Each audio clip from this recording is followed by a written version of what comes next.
Hi everyone.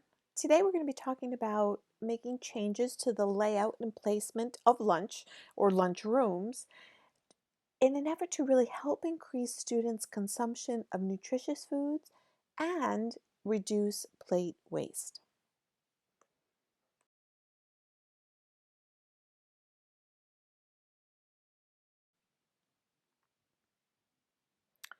In the school lunchroom and in other forms of food service, there are several standard types of layout when we talk about cafeteria service.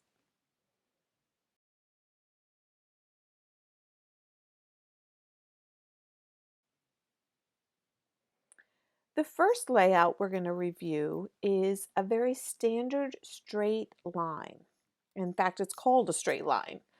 Students or guests generally enter in one direction, pass through the line, and then exit at the other end. The food is served by employees who stand behind the counter. This is a very traditional method and is still found in many schools. But I want you to think about the impact this type of layout has on food choice. Students and guests are passing through the line, they can't backtrack, and often in this layout, they are simply being given whatever is offered. So think about that in the context of food choice.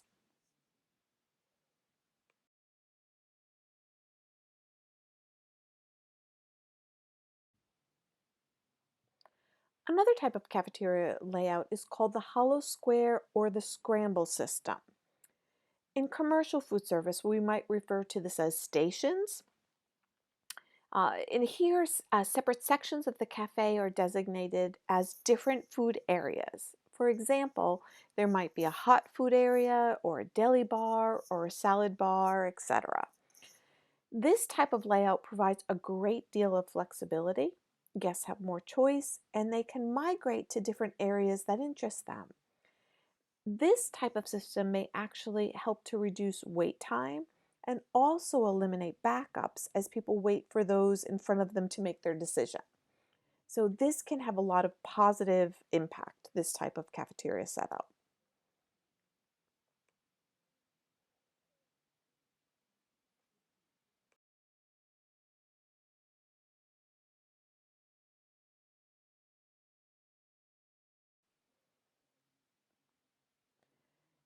In addition to planning for the flow of food in the front of the house, which is really what we're talking about when we talk about different types of cafeteria setups, we're also concerned with the flow of food and the traffic in the back of the house, so the area that we would designate as the kitchen. Planning a kitchen and arranging work areas to minimize operating costs and maximize productivity is a really important activity for a food service manager. Planning a kitchen involves both design and layout components and also considerations for the flow of food and the flow of people. Design focuses on the overall space, planning, and includes defining the size, shape, style, and decoration of a space. Flow is the movement of product or people in an operation and should be an important consideration in the planning process. There are two types of flow that are usually discussed: product flow and traffic flow. Product flow is the movement of food from receiving through production to the customer and then through warewashing, which is the dish area, and trash removal. Traffic flow is the movement of employees through the operation as they complete their work.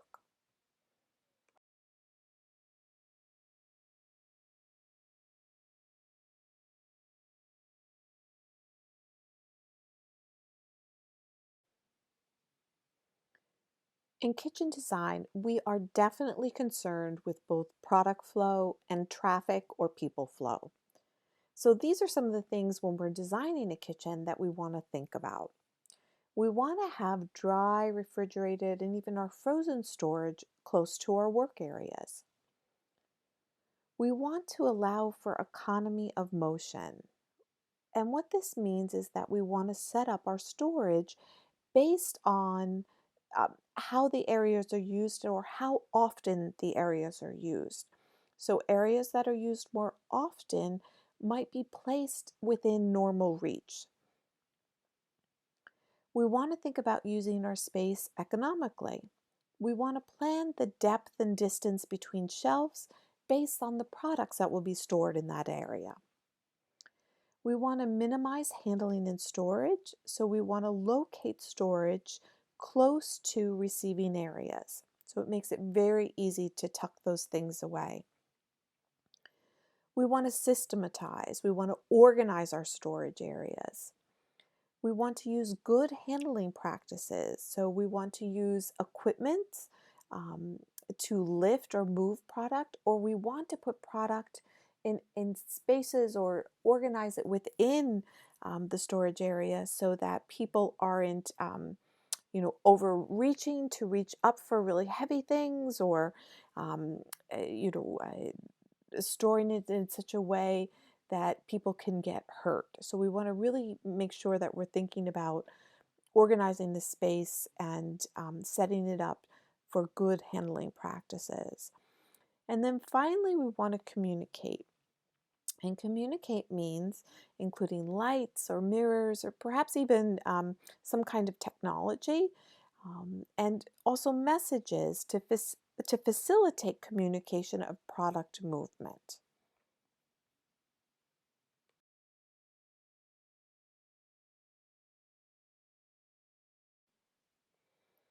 So, as I said in the beginning, this topic is really about layout, um, but layout in terms of helping to increase the consumption of nutritious foods and decrease plate waste.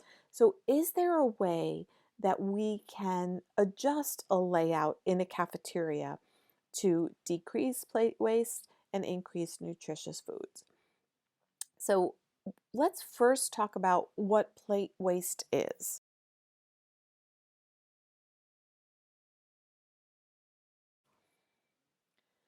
So, what are plate waste studies? So, there are actually studies that are done to get a sense of how much food people are wasting. Plate waste study is a study of food served but not eaten, and this could be done in a number of different ways. So, you can, in a plate waste study, you can weigh the food so that the student's tray or plate before they consume the food, and then their plate after they consume the food. And the difference is what was eaten, and it'll give you a sense of what's left on the plate. It can be done in a weighted form. It can be done also by a trained eye, so someone who is trained in plate waste studies. So it can be observation, or it can be done through photography. So you can take a photo of the student's plate before they eat and then after they eat. So the CRISP grant that I'm working on, and I know I've mentioned it in class, we are actually doing a mini version of a plate waste study. And so we are taking photos of students' lunch trays before they eat and then after they eat. And the difference will be used as a proxy for acceptance of the food. So the idea is after this training that they're going to get with the CRISP, after the staff's training, so they're going to be trained in some culinary aspects, will students like the food more? So a plate waste study can be used as a study of acceptance, which is what we're using it for, or a measure of consumption.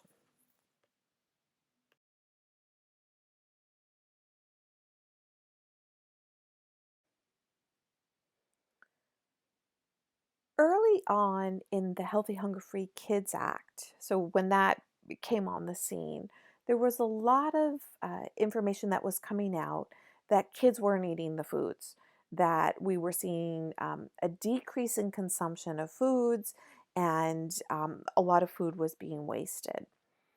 But that may not have been the whole story. And in fact, there is evidence that the new school meal regulations have actually increased consumption of some foods and have not increased total plate waste. So this is a study from Schwartz et al. On the new school meal regulations, and what they show is that there's some increase in consumption of food. So we see some increase in fruit and vegetable, perhaps some entree and milk. So this chart represents meal consumption before, which is that lighter blue, and then the green is meal consumption after. So we see actually more being eaten after the Healthy Hunger Free Kids Act was put into effect.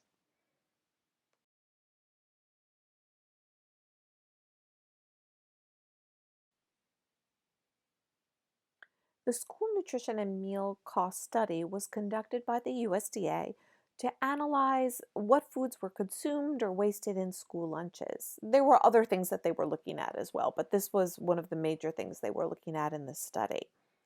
The data from the study was shared in 2019, and from this chart, it shows that some of the foods that were had higher degrees of plate waste included things like vegetables and milk, um, where some of the foods, such as meat alternates, had lower amounts of plate waste.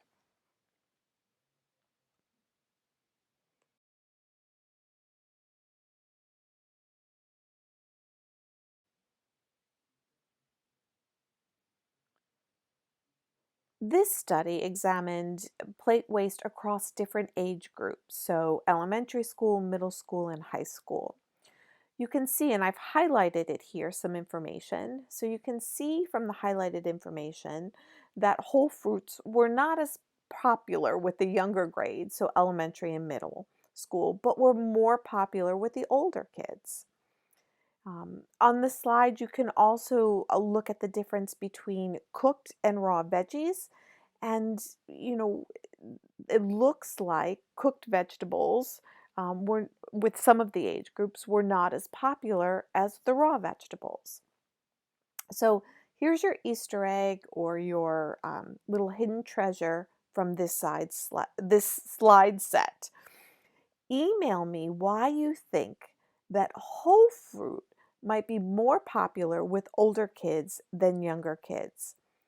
So again, email me why you think that whole fruit might be more popular with the older kids than the younger kids, and you'll get 1 extra point on the quiz.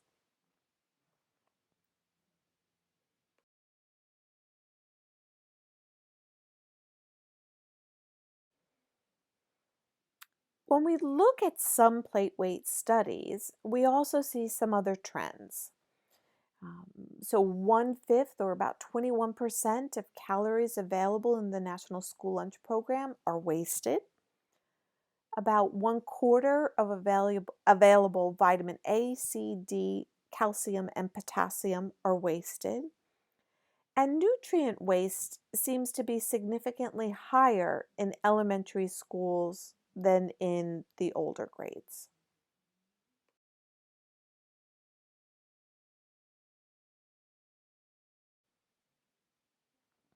So, what do food service managers think about plate waste, and in particular, plate waste with regards to the National School Lunch Program? In a 2014 study, managers expressed that healthier foods take longer to eat, and this might be a reason why we're seeing more plate waste.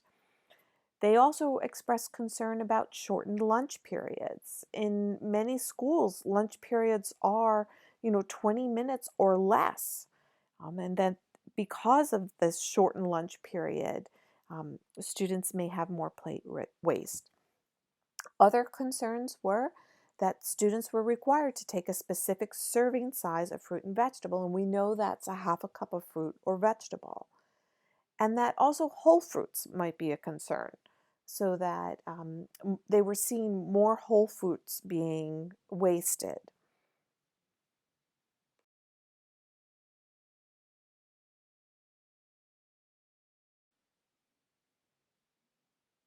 This is some data from a study that was done prior to the Healthy Hunger Free Kids Act, but I just show it here because it's additional reasons that managers cited, or school cafeteria managers cited, that there might be plate waste. And some of that was attention on recess or free time or socializing. So kids were socializing and not eating. They didn't like the food. Um, they didn't like the way the food looks or tastes. There wasn't enough time to eat, etc., etc. So lots of reasons why managers think that there is increased plate waste.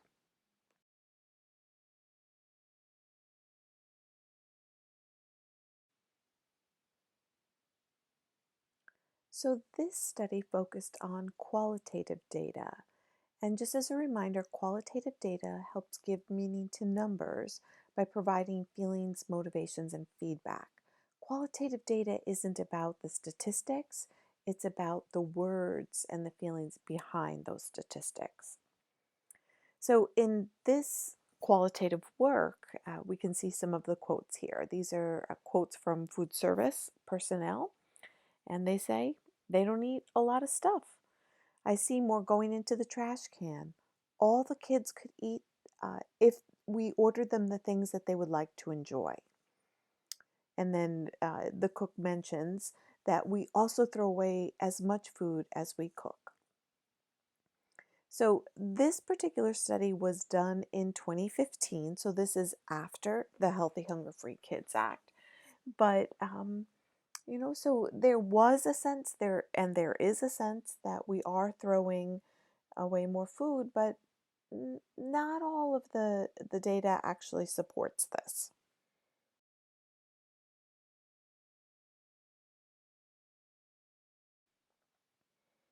So what can we do to prevent plate waste? Well, there are a number of things we can think about that could potentially make a positive impact on plate waste.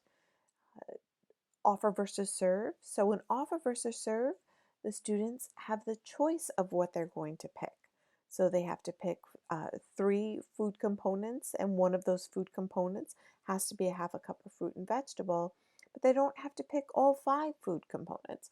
So potentially that has the ability to help reduce some plate waste.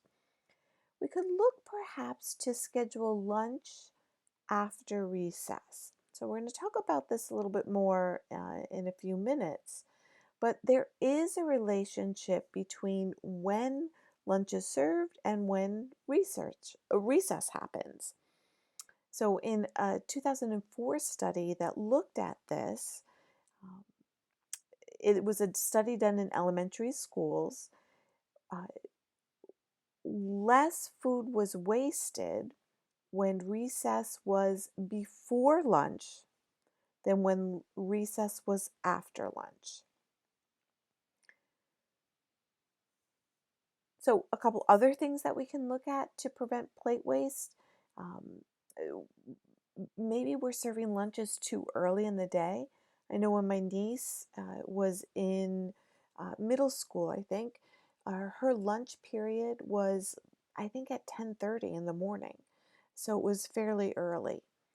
So the kids may not be hungry at that time. So we might look at moving the lunch period back. But equally, if lunches are too late, kids could be potentially eating from vending machines or eating lots of snacks, and then they're not hungry for that main meal. So it is a balancing act. And certainly, we could look to improve the overall quality and acceptance of food, right? We want to serve the kids good, healthy lunches, but we want them to be appetizing. We want to think about all those aesthetic characteristics, which we talked about earlier in the semester as well.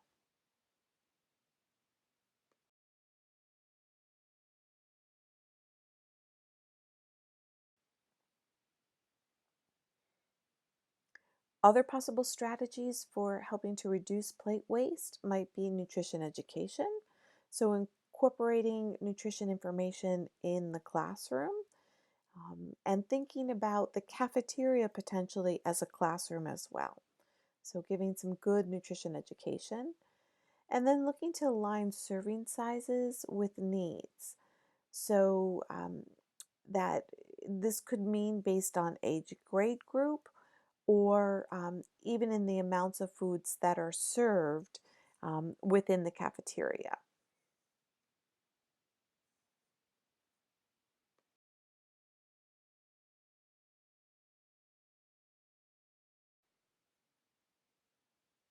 So I included this infographic in the slides that it was done by the USDA, and I think it's a great pictorial representation of food waste and what schools can do to help reduce food waste. So, certainly take a look at this, but one of the things I want to key in on is this piece at the bottom that says Smarter Lunchroom Strategies. So, Smarter Lunchroom or the Smarter Lunchroom movement is really a movement to help make healthy choices default choices. And so there is potentially some research and some evidence that shows when we make certain um, adjustments within the cafeteria, we can nudge or push students to make healthier choices.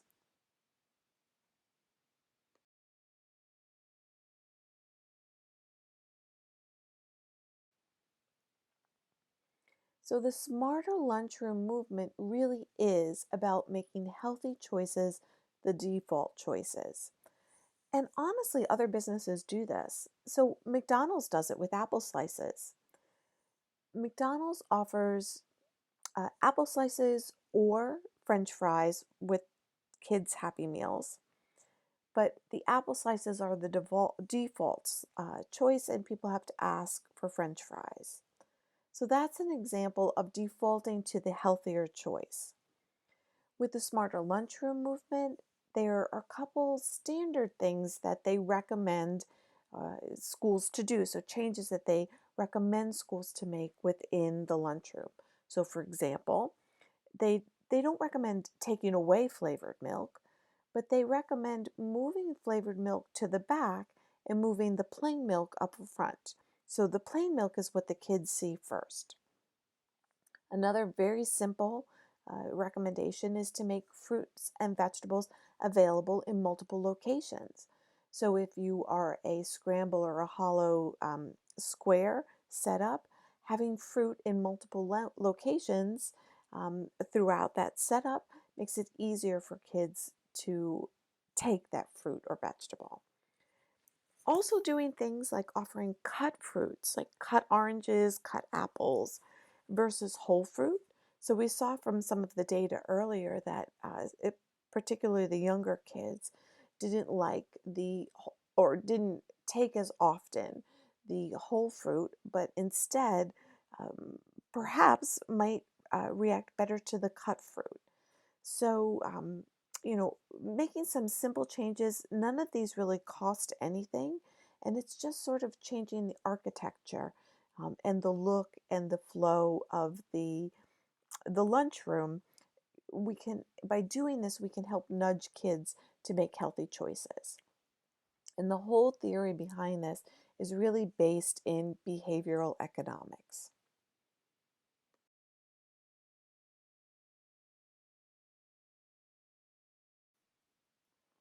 All right. So let's talk a little bit about lunchtime. And here, what I mean is the time that kids have to eat food. And we want to really talk about that in terms of what's the impact of lunchtime on the consumption of foods.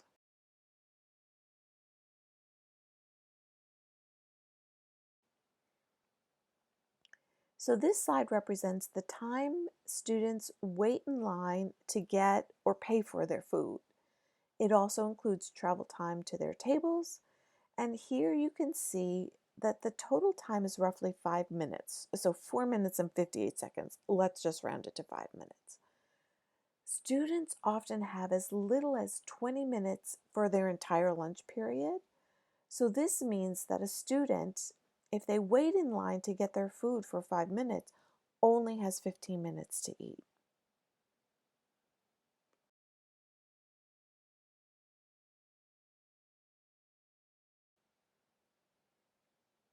In another study, data indicated that elementary school children spent the least amount of time in line, while junior high students waited upwards of 6 to 15 minutes. 15 minutes, 20-minute lunch period, and 15 minutes they're spending in line. They have no time to eat. Senior high students waited about 5 minutes or maybe a little bit longer than that.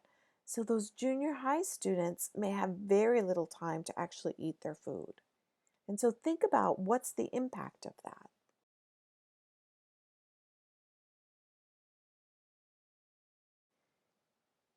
So, what impacts service time? So, there are a number of things that can impact service time, including students cutting the line. Students may have difficulty handling money or making selections.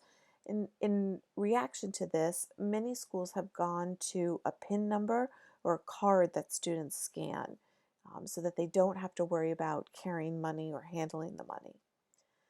They may be talking to classmates or even from the perspective of the kitchen if there's malfunctioning equipment or food runs out and they have to go and replenish that food, that can hold up a line. Um, if the service line or the cashier is unattended, again, that holds the kids up from getting to eat their food. And then one last thing to think about is teachers or adults cutting the line. So cutting in front of the kids, again, is going to hold up the line and it's going to impact the service time.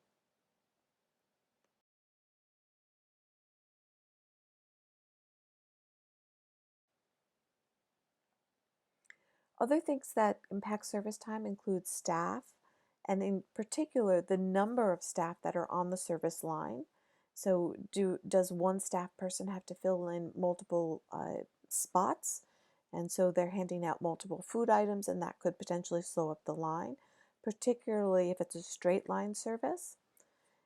If there are no runners, so what a runner in a kitchen would be is someone who goes and gets the food from the cooking area and brings it up to the service line. If there's no use of runners, that could impact the service time. And certainly arrival time. So when kids get into the cafeteria, if all the classes are released at once, it can cause a great big backup. So if students are staggered, it have a more of a positive effect on reducing the time that they're waiting for lunch.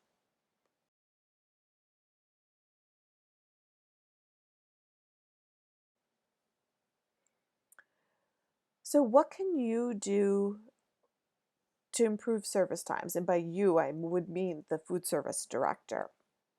So, what can be done to reduce wait times?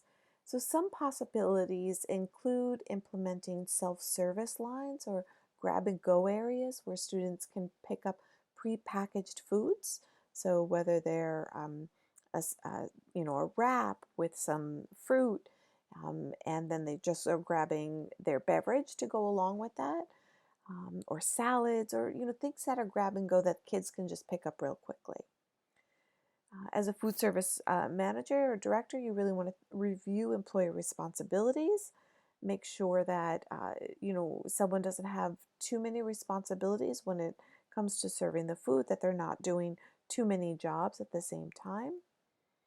You want to assess productivity, and we'll talk a little bit more about productivity when we talk about controlling costs or ways that we can have a positive impact on controlling costs. But in terms of reducing and improving service times, you want to think about productivity. How can you make it more efficient for the service staff to serve the food quicker to the students? You might include signage to aid in food selections, and we already talked about staggering the classrooms. So what else? What other ways can you think of to reduce the service time in the cafeteria?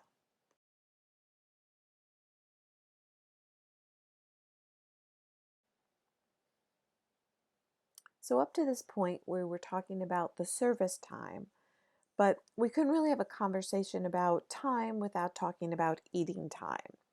So again, this data is from a school study, and the table shows that the amount of time students need to eat is roughly about 8 minutes, 8.5 minutes. The non-eating time, so this is the socializing time, when they're sitting at the table. It's about 14 minutes, 14 and a half minutes. And then the total time at the table to eat is roughly, or what they need is roughly about 23 minutes and 7 seconds. Add the wait or the service time that we just talked about, and you're close to 30 minutes. What if the student just has 20 minutes? How are they going to get all this done? So we can start to see how it's really difficult for students to, sit down and actually eat the meal.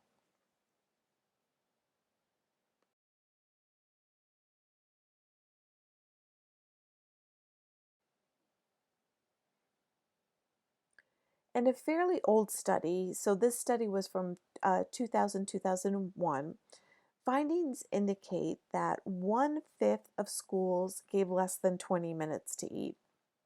Less than 20 minutes to eat. That the length of the lunch period and the amount of time spent waiting in line were significant factors in participating in school lunch. And by participating in school lunch, like the hot school lunch, the school lunch that's being served. So students are bringing their own lunches as opposed to actually purchasing lunch from the school. Less than 5% of elementary schools scheduled recess before lunch.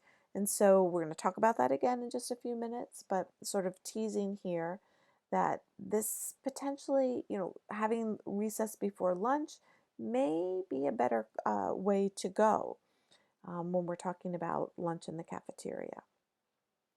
So a lot of what I've been talking about are studies that are indicating that changes need to happen and that there's not adequate time for students to eat. But, just to be fair, there is some research out there that shows that most schools do have adequate times to eat.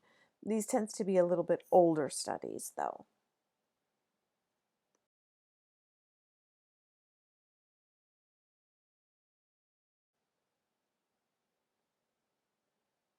So this again is the same study that I was just talking about, um, and it talks about elementary school children. 56% spent 6 to 10 minutes eating, 39% needed more time. Middle school students, 54% needed about 8 to 10 minutes, and high schoolers, the majority needed 6 to 8 minutes, and 20% needed more than 10 minutes.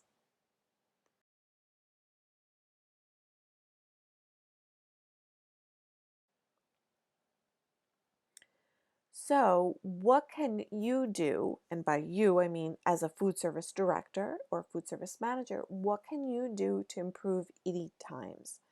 So, here's your hidden treasure or your Easter egg for this slide set. Emails me some ideas you have to improve eating times in schools, and you will get 1 point for the quiz that's associated with this slide set.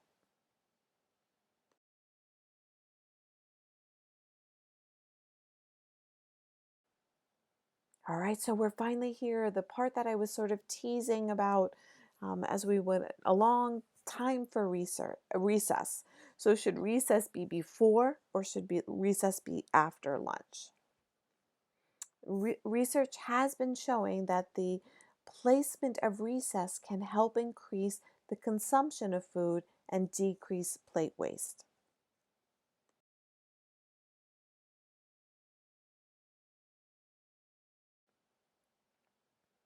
So what impact does lunch and recess placement have? One, research supports not shortening the lunch period, but in fact lengthening it. And recess before lunch has the potential to increase nutrient consumption and reduce plate waste.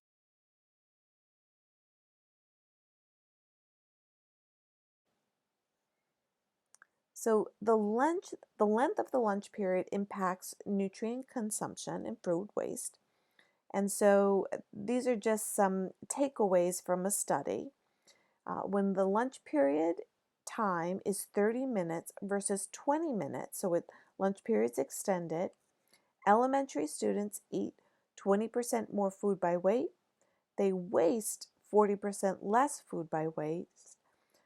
weight. They consume 16% more calories, they consume 56% more calcium, and they consume 46% more vitamin A. So 10 minutes more, and we're getting some more nutritious food into the kids.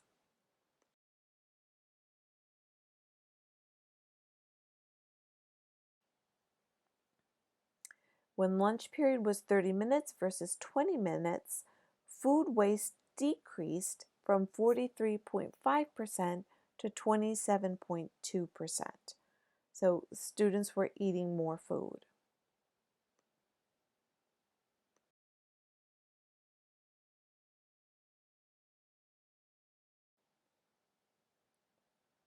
When recess placement was before lunch, 503 calories were consumed. Recess after lunch, 464 calories were consumed.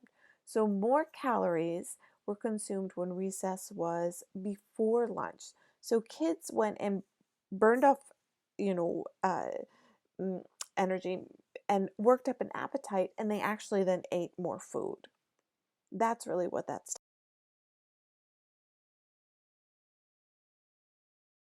telling us.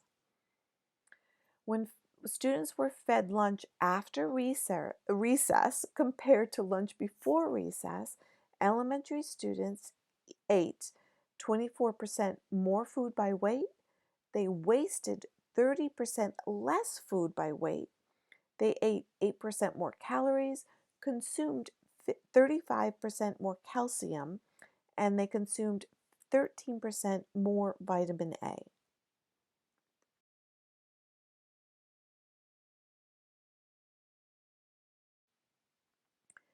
So this slide coincides with the previous slide, and you can see the nutrients, and by nutrient, when recess is before lunch and recess is after lunch, what's the impact? So that brings us to the end of this slide set. So be sure to think about the extra credit if you want to get that. So email that information to me. And then also don't forget to take the quiz.